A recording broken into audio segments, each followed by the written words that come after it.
My name is Fiona Elder. I work with the Oxford Group as a credentialed coach for the ICF and a senior consultant, specialising in conversations to build engagement. Here I want to talk to you about the importance of starting those uncomfortable conversations about difference. Over the last 10 years, we have increasingly been asked to address inclusive leadership in our work. And in all the areas of human dynamics, this is the most complex, confusing and troubling that I have worked with. So I thank my colleague Darren for the simple reminder that we bring our confusions to the work. The 5 principles that we use to work in this area, both with organisations and individuals, are as follows. This is not a subject taught by experts. This is an area where individuals need to do their own work of reflection and learning, and much of the progress we have seen concerning gender and race in the last couple of years has shown us that we create understanding through quality discussion. The second, power and privilege are often worn unknowingly, comes from Peggy McIntosh, and in her 1989 essay she talks about the unpacking of the invisible knapsack. Individuals' lived experience of exclusion can lead to a lesser or greater view of self than others. This third point is around the different ways that individuals make sense of situations where they feel they don't fully belong. 4, it makes sense on both a social justice and commercial business justification. We know that engagement correlates with better returns to shareholders, and most of us want to be, in the words of Layla Essad, better ancestors. The 5th is that the majority of excluding in an organisation's behaviour results from a lack of awareness, not malevolent intent. And this proves true whether it's individual behaviour or processes and systems. You see, our responsibility as leaders is to create the culture where we can have the honest, curious, non-judgmental conversations around difference.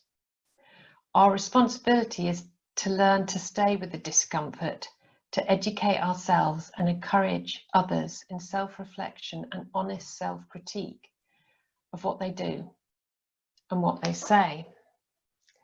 Let me tell you about a client who was genuinely thrown by a situation. Working with 16 managers who represented a variety of cultures and ethnic backgrounds, some of us shared lunch together. We were discussing families when a lady in a hijab said, "Let me show you a picture of my twin." She then showed us a picture of the 2 sisters. The stark difference was that her sister was in a summer dress, a little like mine. So I commented on this, and she showed me another photo of them both in jeans and t-shirts and explained she decided that she wanted to wear the hijab about 2 years previously. My next response was sort of, wow, that's brilliant. I've not seen the visual contrast with 2 sisters before. What led you to that decision? I was genuinely interested. But there was an explosive gasp from one of her colleagues of several years who said, "I didn't think I was allowed to ask that question. I always wondered, but I didn't want to offend." And this wonderful lady looked at him in surprise and said, "But why would I be offended if you're genuinely interested in my values and beliefs?" And our lunch break sort of passed in a blink of an eye with a wonderful open conversation of real curiosity and warmth. It struck me as sad that people are so constrained by perceived rules that get in the way of connecting and building trust. We know that trust within a team creates a sense of belonging and psychological safety, which then enables well-being and the greatest innovation and creativity. Working through this pandemic, we are in serious need of all the talent we work with to be open and active in innovation and creative ways forward. There are no strict rules about true dialogue. That's the sharing and creating of meaning between 2 parties.